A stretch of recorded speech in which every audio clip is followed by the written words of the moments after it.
करते हैं और साथ ही साथ तमाम विधायकों से अपील करते हैं 1932 के खतियान पर एकमुश्त होकर एक साथ समर्थन करें, क्योंकि यह राज्य की पहचान है, सभी की अपनी अपनी सीमा है। और साथ ही जो अन्य राज्य के लोग यहाँ प्रवास करते हैं उनसे भी निवेदन होगा कि हमारी लड़ाई किसी राज्य के व्यक्ति से नहीं है, हमारी लड़ाई है कि राज्य हमें किस लिए मिला है, और राज्य यदि हमें मिला है तो उसकी पहचान क्या होगी। और उसकी पहचान, पहली पहचान है 1932 का खतियान, जो हमें तय करेगा कि झारखंड कौन है और अन्य राज्य के कौन है, क्योंकि अन्य राज्यों की अपनी सीमा है, अपना प्रावधान है। आसमान में पंछी उड़ते हैं तो उनकी एक सीमा है कि कहां तक वो किस लेवल तक उड़ सकते हैं, तो सबकी अपनी अपनी सीमा है, अपनी अपनी मर्यादा है। उसी मर्यादा में रहें, उसी सभ्यता में रहें, उसी सीमा में रहें, यही सुंदर है, यही सुंदरता है। मगर आखिरी सर्वे सेटलमेंट का जिक्र नहीं है, तो वो लग रहा कोई टेक्निकल पेज चल जाएगा या फिर कोर्ट में ये मामला चल जाएगा या फिर टेक्निकल इश्यूज आ जाएंगे। देखिए, जिन जिलों में अंतिम सर्वे सेटलमेंट हुआ है, और जहां तक मेरा मानना है कि ऐसे बहुत कम चांसेस है, लेकिन उसको आप सेकंड ऑप्शन पे रख सकते हैं। बाकी पहला जो ऑप्शन बनेगा स्थानीयता का, जो पहली क्राइटेरिया होगी वह 1932 का खतियान ही होना चाहिए। तो अब क्या मुख्यमंत्री हेमंत सोरेन को जयराम महतो धन्यवाद देना चाहेंगे, सरकार को धन्यवाद देना चाहेंगे? हाँ, निश्चय ही। अगर इस फैसले को लेकर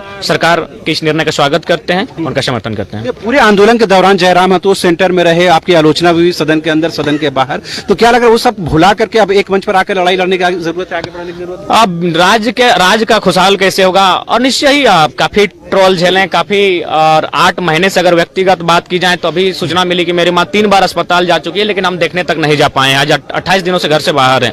इस 8 महीने के आंदोलन में हमने बहुत कुछ खोया, बहुत कुछ सुना, बहुत कुछ सहा, लेकिन अंततः अब अगर टूटता हुआ तारा भी दिखता है तो पहले मैं उससे यही दुआ करता हूँ मेरे झारखंड राज्य के लोग, मेरे कबीला के लोग खुशी रहें, संपन्न रहें, वही मांगते हैं।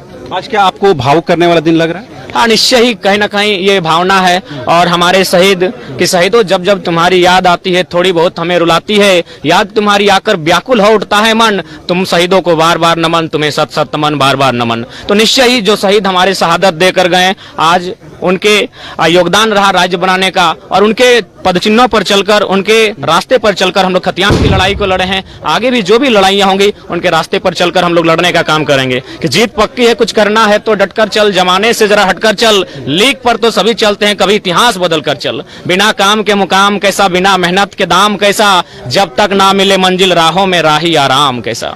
दूसरे जो वर्ग के लोग हैं, दूसरे जो समुदाय के लोग हैं, वो अगर खुद को इनसिक्योर, खुद को अगर असुरक्षित समझ रहे तो उनको कुछ सिक्योरिटी मिलनी चाहिए। निश्चय ही, मैंने स्पष्ट कहा, हम लोग झारखंड के लोग बहुत भोले भाले लोग हैं, हम लोग हर व्यक्ति का सम्मान करते हैं। अगर राज्य में अन्य राज्यों के लोग अगर बसे हैं तो उसमें कहीं ना कहीं हमारे पूर्वजों ने उन्हें रहने का अवसर दिया है, तो हम लोग सबका सम्मान करते हैं। बाकी अभी देखिए पेपर में पेपर कटिंग पढ़ रहे हैं तो उसमें खिलाड़ी ने मेडल जीता है, उस पर 2-2 राज्य के लोग दावा कर रहे हैं, तो ये गलत है। जो लोग 2 राज्यों में हैं, 2 राज्यों में जिनकी स्थानीयता है, 2 राज्यों में जिनकी पहचान है, वो अस्वीकार है। बाकी जो लोग सदियों से अगर इस राज्य में बस गए हैं, उन्हें एक समय दिया जाए, सरकार ऊपर एक गहन शोध करे, रिसर्च करे, उसके बाद उनके लिए प्रावधान करे। बाकी जो लोग इस राज्य में रहने, माफ कीजिएगा, खाने कमाने के लिए आए हैं, व्यापार के उद्देश्य के लिए आए हैं, तो ठीक उसी प्रकार हमारे लोग भी तमिलनाडु में रहते हैं, महाराष्ट्र में रहते हैं, गुजरात में रहते हैं, उस प्रकार आप शांति अमन चैन के साथ रहें, किसी से हमें कोई शिकायत नहीं है। इस निर्णय